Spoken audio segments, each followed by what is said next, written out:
Bismillahirrahmanirrahim. Assalamualaikum warahmatullahi wabarakatuh. Alhamdulillahirabbil alamin. Assalatu wassalamu ala asyrafil anbiya'i wal mursalin sayyidina Muhammadin wa ala alihi wa sahbihi ajma'in, amma ba'du. Yang terhormat Ibu Dharma Wanita Persatuan Kemenak Kabupaten Pamekasan, yang saya hormati, hadirin pemirsa dimanapun Anda berada. Pertama, marilah kita panjatkan puja dan puji syukur kehadirat Allah Subhanahu wa Ta'ala, yang mana Allah telah melimpahkan rahmat, taufik serta hidayahnya kepada kita sekalian, sehingga kita bisa diberikan kesehatan, kita bisa diberikan kekuatan dalam menjalankan ibadah puasa kali ini. Sholawat beserta salam semoga terlimpah curahkan keharibaan baginda Rasulullah Shallallahu Alaihi Wasallam, yang mana beliaulah yang membawa kita dari alam gelap gulita menuju ke alam yang terang benderang seperti sekarang ini, yakni dengan adanya agama Islam. Hadirin pemirsa yang dirahmati Allah Subhanahu wa Ta'ala, seperti yang kita ketahui bersama bahwa bulan suci Ramadan adalah bulan yang penuh barokah, bulan yang penuh maghfirah, bulan yang penuh pahala dilipat-lipat gandakan oleh Allah Subhanahu wa Ta'ala. Misalnya, ketika di luar bulan suci Ramadan kita mengaji satu huruf satu pahala, akan tetapi di bulan suci Ramadan kita mengaji satu huruf 10 pahala. Luar biasa.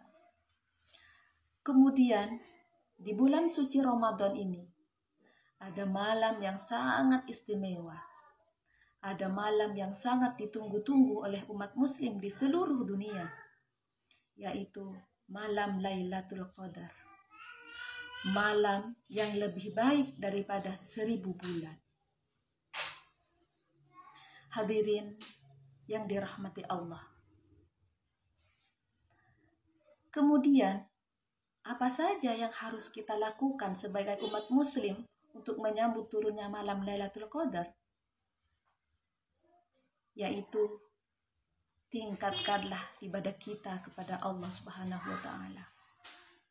Seperti sholat tarawih, sholat sunnah rawatib,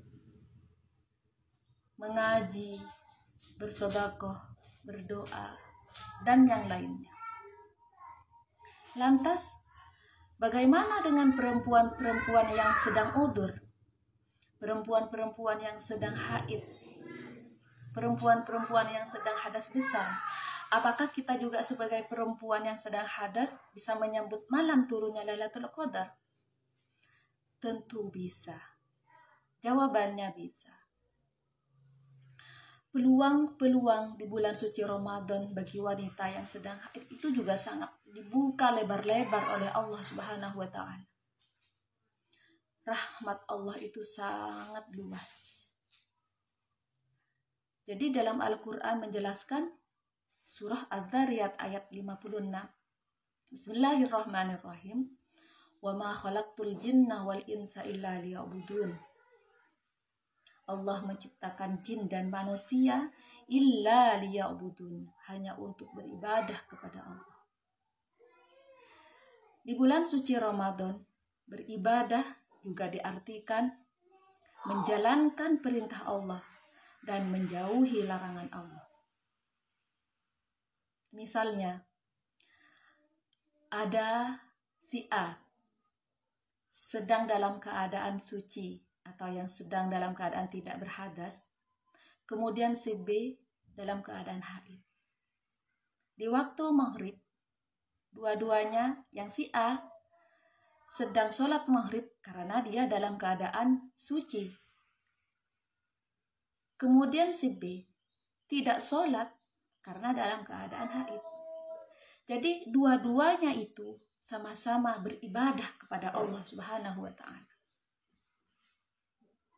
Si A menjalankan perintah Allah karena dalam keadaan suci, dalam keadaan tidak berhadas besar. Kemudian si B juga beribadah karena dalam keadaan haid tidak sholat. Allah melarang menjauhkan larangan Allah karena orang haid tidak boleh sholat. Jadi intinya untuk seluruh ibu-ibu yang sedang haid, yang sedang dalam keadaan hadas besar, jangan bersedih. Peluang-peluang di bulan Ramadan itu sangat luas. Apa saja yang kita harus lakukan di bulan suci Ramadan ini untuk menyambut malam Lailatul Qadar? Pertama, kita juga bisa mengaji tanpa mushaf. Kita juga bisa bersedekah, baca istighfar, baca sholawat, berdoa kepada Allah Subhanahu wa Ta'ala. Kemudian kita juga bisa memasak untuk melayani suami, buka dan sahur, itu juga beribadah kepada Allah Subhanahu wa Ta'ala. Jadi intinya sangat boleh, sangat dianjurkan. Jangan hanya tidur, makan untuk orang-orang yang sedang haid. Banyak peluang-peluang di dalam bulan suci Ramadan untuk melakukan kebaikan-kebaikan. Hadirin yang dirahmati Allah Subhanahu wa Ta'ala. Sekian dari kami.